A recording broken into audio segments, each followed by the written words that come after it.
Hello friends, welcome back to the channel Readers Club. I'm your host Hina Nagda. Thank you for joining in. This is the story reading channel that helps children to improve their vocabulary by reading with me. It also helps the adults in listening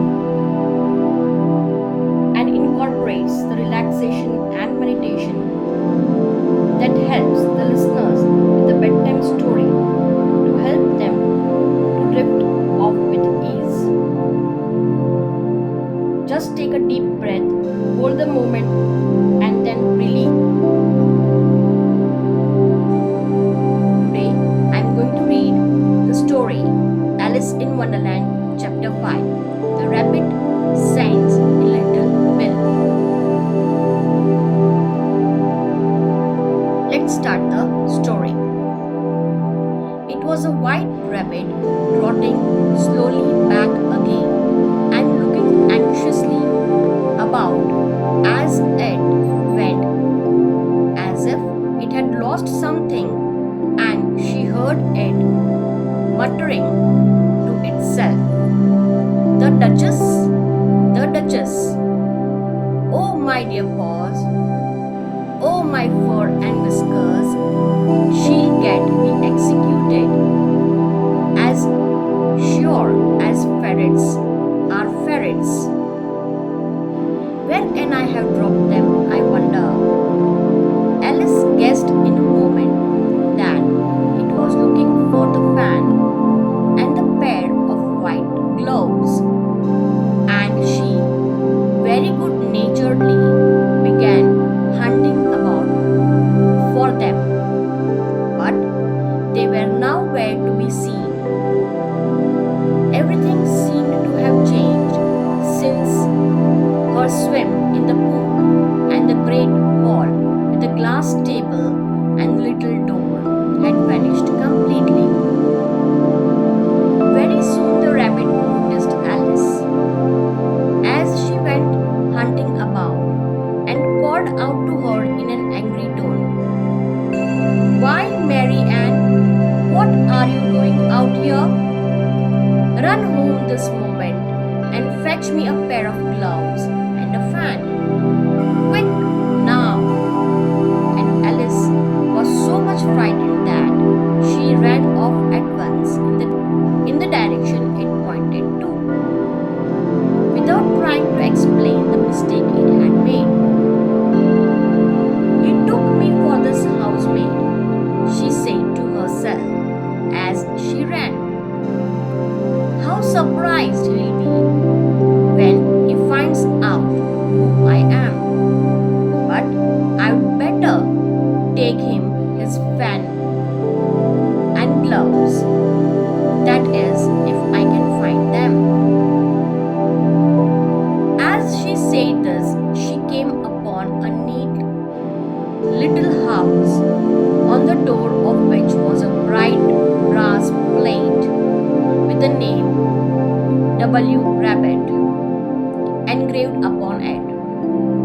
She went in without knocking and hurried upstairs in a great fear lest she should meet the real Mary Ann and be turned out of the house before she had found the fan and gloves. How queer it seems, Alice said to herself, to be going messages for a rabbit. I suppose Dina will be sending me no messages next. And she began fancying the sort of thing that would happen. Miss Alice, come here directly and get ready for your walk. Coming in a minute, nurse. But I have got to see that the mouse doesn't get out. Only I don't think, Alice went on, that they would let Dina stop in the house if it began ordering people about like that. By this time, she had found her way into a tiny little room with a table in the window, and on it As she had hoped, a fan and two or three pairs of tiny white kid gloves. She took up the fan and a pair of gloves and was just going to leave the room when her eye fell upon a little bottle that stood near the looking glass. There was no label this time, with the words, "Drink me." But nevertheless, she uncorked it and put it to her lips. "I know something interesting is sure to happen," she said to herself. "Whenever I eat or drink anything, so I'll just see what this bottle does. I do hope it'll make me grow large again, for really, I'm quite tired of being such a tiny little thing." I did so indeed, and much sooner than she had expected. Before she had drank half the bottle, she found her head pressing against the ceiling and had to stoop to save her neck from being broken. She hastily put down the bottle, saying to herself, "That's quite enough. I hope I shan't grow any more. As it is, I can't get out of the door. I do wish I hadn't drunk quite so much." Alas, it was too late to wish that. She went on growing and growing, and very soon she had to kneel down on the floor in another minute. There was not even room for this, and she tried the effect of lying down with one elbow against the door and the other curled round her head. Still she went on growing, and at the last resource, she put one arm out of the window and one foot up the chimney and said to herself, "Now I can do no more. Whatever happens, what will become of me?" Luckily for Alice, the little magic bottle had now had its full effect, and she grew no larger. Still, it was very uncomfortable, and as there seemed to be no sort of chance of her ever getting out of the room again, no wonder she felt unhappy. It was much pleasanter at home, thought poor Alice, when one wasn't always growing larger and smaller and being ordered about by mice and rabbits. I almost wish I hadn't gone down that rabbit hole. And yet, it's rather curious, this sort of life. I do wonder what can have happened to me when I used to read fairy tales. I fancied that kind of thing never happened, and now here I am in the middle of one. There ought to be a book written about me. That there ought. And when I grow up, I'll write one. But I'm grown up now, she added a sorrowful tone. At least there's no room to grow up anymore here. But then, thought Alice, I shall never get any older than I am now. That'll be comfort, one way, never to be an old woman, but then always to have lessons to learn. Oh, I shouldn't like that. "Oh, you foolish Alice," she answered herself. How can you learn lessons in here?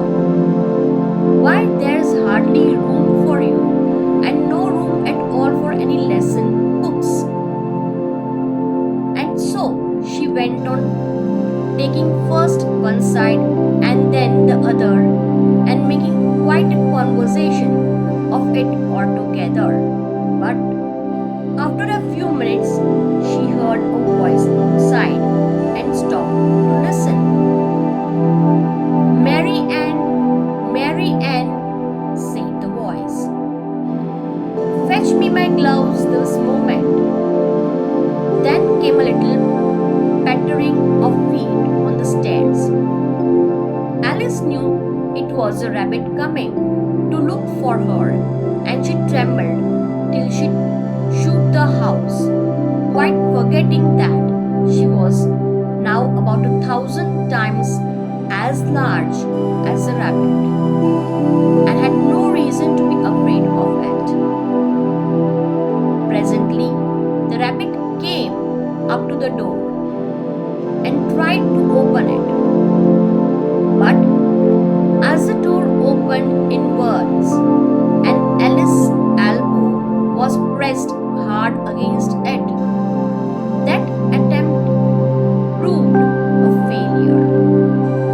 Alice heard it say to itself, then I'll go round and get it in a window.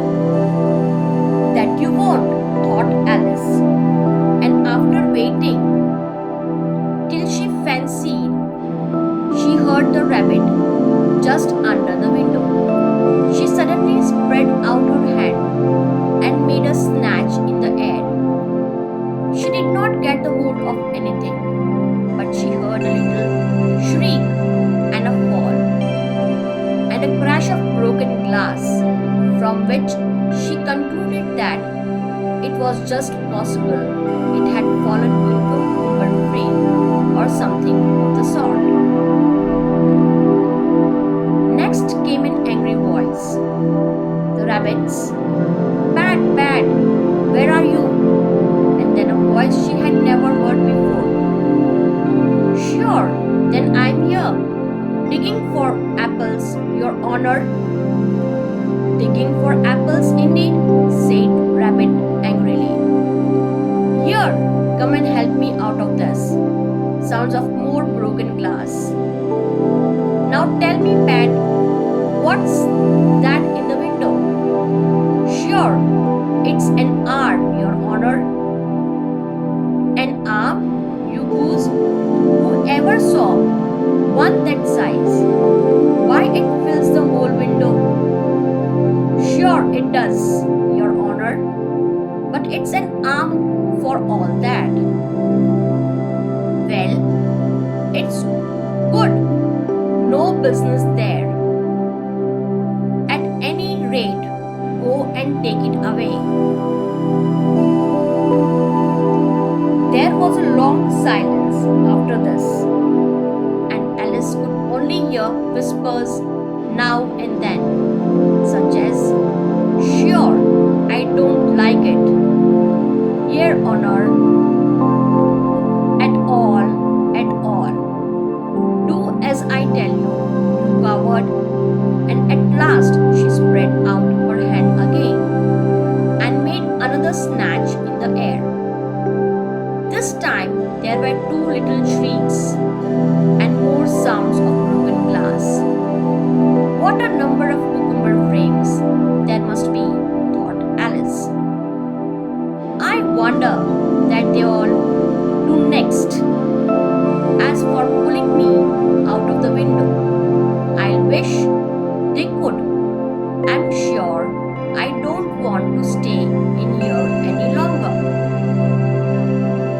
She waited for some time without hearing anything more. At last came a rumbling little cartwheel and the sound of a good many voices, all talking together. She made out the words, where's the other ladder? Why I hadn't to bring but one. Bill's got the other. Bill, fetch it here, lad. You're put them up at this corner. No, tie them together first. They don't reach half high enough yet. Oh, they'll do well enough. Don't be particular. Here, we'll catch hold of this rope. Will the roof bear? Might that loose slate? Oh, it's coming down. Heads below. A loud crash. Now, who did that? It was Bill, I fancy. Who's to go down the chimney? Nah, I shan't. You did it. That I won't then. Bill's to go down. Here. Bill, the master says you are going to go down the chimney. Oh, so Bill's got to come down the chimney, has he? Said Alice to herself. Shy, they seem to put everything upon Bill. I won't be in Bill's place for a good deal. This fireplace is narrow, to be sure, but I think I can kick a little. She drew her foot as far down the chimney as she could and waited till she heard a little animal. She couldn't guess of what sort it was, scratching and scrambling about in the chimney, close above her. Then saying to herself, "This is Bill," she gave one sharp kick and waited to see what would happen next. The first she heard was a general chorus. There goes a Bill. Then the rabbit's voice along. Catch him! You by the hedge. Then silence. And then another confusion of voices. Hold up his head. Brandy now. Don't choke him. How was it, old fellow? What happened to you? Tell us all about it. Last came a little feeble, squeaking voice. That's Bill, thought Alice. Well, I hardly know. No more, thank you. I'm better now, but I'm a deal too flustered to tell you. All I know is something comes at me like a jack in the box, and up I goes like a sky rocket. So you did, old fellow, said others. We must burn the house down, said the rabbit's voice, and the Alice called out as loud as she could. If you do, I'll set dinner at you. There was a dead silence instantly, and Alice thought to herself, I wonder what they'll do next. If they had any sense, they would take the roof off. After a minute or two, they began moving about again, and Alice heard the rabbit say, A barrowful will do to begin with. A barrowful of what? Thought Alice. But she had not long to doubt, for the next moment a shower of little pebbles came rattling in the window, and some of them hit her in the face. I'll put a stop to this, she said to herself, and shouted out, You would better not do that again, which produced another dead silence. Alice noticed with some surprise that the pebbles were all turning into like cakes as they lay on the floor, and a bright idea came into her head. If I eat one of these cakes, she thought, it's sure to make some change in my size, and as I can't possibly make me larger, it must make me smaller, I suppose. So she swallowed one of the cakes and was delighted to find that she began shrinking directly. As soon as she was small enough to get through the door, she ran out of the house and found quite a crowd of little animals and birds waiting outside. The poor little lizard Bill was in the middle, being held up by two guinea pigs who were giving it something out of the bottle. They all made a rush at Alice the moment she appeared, but she ran off as hard as she could and soon found herself safe in a thick wood. The first thing I have got to do, said Alice to herself as she wandered about in the wood, is it to grow to my right size again? And the second thing is to find my way into that lovely garden. I think that will be the best plan. It sounded an excellent plan, no doubt, and very neatly and simply arranged. The only difficulty was that she had not the smallest idea how to set about it, and she was peering about anxiously among the trees. A little sharp bark just over her head made her look up in a great hurry. An enormous puppy was looking at her with large round eyes and feebly stretching out one paw, trying to touch her. Poor little thing, said Alice in a coaxing tone, and she tried hard to whistle to it, but she was terribly frightened all the time at the thought that it might be hungry, in which case it could be very likely to eat her up in spite of all her coaxing. Hardly knowing what she did, she picked up a little bit of stick and held it out to the puppy, whereupon the puppy jumped into the air off all its feet at once with a yelp of delight and rushed at the stick and made believe to worry it. Then Alice dodged behind a great thistle to keep herself from being run over. And the moment she appeared on the other side, the puppy made another rush at the stick and tumbled head over heels in its hurry to get out of it. Then Alice, thinking it was very like having a game to play with a cart horse and expecting every moment to be trampled under its feet, ran round the thistle again.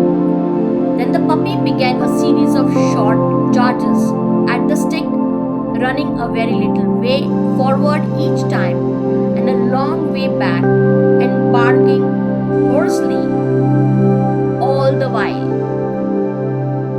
till at last it sat down a good way off, panting with his tongue hanging out of its mouth and its great eyes half shut. This seemed to Alice a good opportunity for making her escape. So she set off at once and ran till she was quite tired and out of breath, and till the puppy's bark sounded quite faint in the distance. And yet, what a dear little puppy it was, said Alice, as she leaned against the buttercup to rest herself and fend herself with one of the leaves. It should have liked teaching, those tricks very much. If, if I wouldn't only be in the right size to do it. Oh dear, I would nearly forgotten that I have got to grow up again. Let me see. How is it to be managed? I suppose I ought to eat or drink something or other. But the great question is what? The great question certainly was what? Alice looked all around her at the flowers and the blades of grass, but she did not see anything that looked like the right thing to eat or drink under the circumstances. There was a large mushroom growing near her, about the same height as herself, and when she had looked under it and on both sides of it and behind it, it occurred to her that she might as well look and see what was on the top of it. She stretched herself up on the tiptoe and peeped over the edge of the mushroom, and her eyes immediately met those of a large caterpillar that was sitting on the top with its arm folded, quietly smoking a large hookah and taking not the smallest notice of her or of anything else.